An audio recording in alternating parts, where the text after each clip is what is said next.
For the second time in their short history, the Las Vegas Golden Knights have won Game 1 of the Stanley Cup Finals. And what a Game 1 it was. As I said in today's earlier video, this series is going to be a must-watch. These are two very exciting, very electric teams, and this game offered saves, it offered greasiness, it offered nice goals, and we'll talk about it. However, one very controversial moment came in the third period. Vegas was up 1-0. Tkachuk flips an absolute pancake up the middle of the ice. I get you're putting it in the air, but still, you probably want to simply clear your zone. Mark Stone knocks it out of the air, controls it, and just quickly snipes it. Incredible hand-eye coordination, but is it a legal goal? Well, Florida would challenge based on missed stoppage of play, and importantly here, because he didn't actually score off the high stick directly, the play should only be dead if Mark Stone knocked the puck down when it was above his shoulders. This was honestly such a tough call because Stone is leaning into it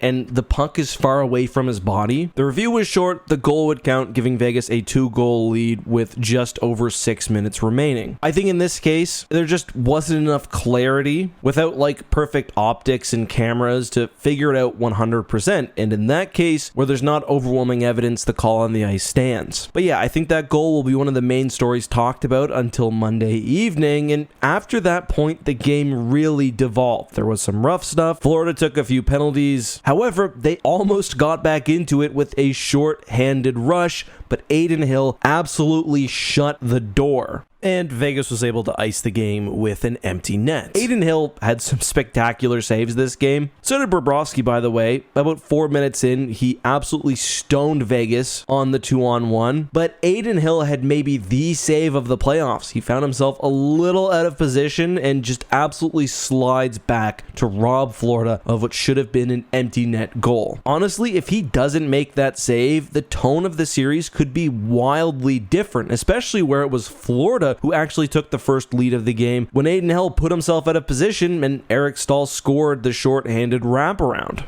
Hill overcommitting and losing net position was actually a weakness talked about by Hank Lundqvist. Vegas would tie it on the power play in the first, then in the second would go up 2-1 on a screened shot. However, after sustained pressure and some post shots, Florida would tie it with 10 seconds left in the second, silencing the Vegas home crowd. However, the game-winning goal would come after a nice, hard-working long shift by the Eichel line. Eichel, by the way, hasn't scored since the Edmonton series, but he's looked great and he continued to do so tonight. He'd get an assist on this one and the empty net goal. And yeah, that's pretty much all she wrote. Vegas takes game 1, but I've gotta say, what a spectacular game, and how great is this for the NHL? I know there's been lots of conversation about how this is growing the game. To me, the biggest evidence of that is Florida's crowd, and yeah, this was a Vegas game, but the Panthers actually sold tickets so the fans could watch the game in their rink. Apparently there were over 10,000 fans, and as someone pointed out on Twitter, they never used to sometimes get that for home games. But that's all I've got for now. Let me know what you thought down below.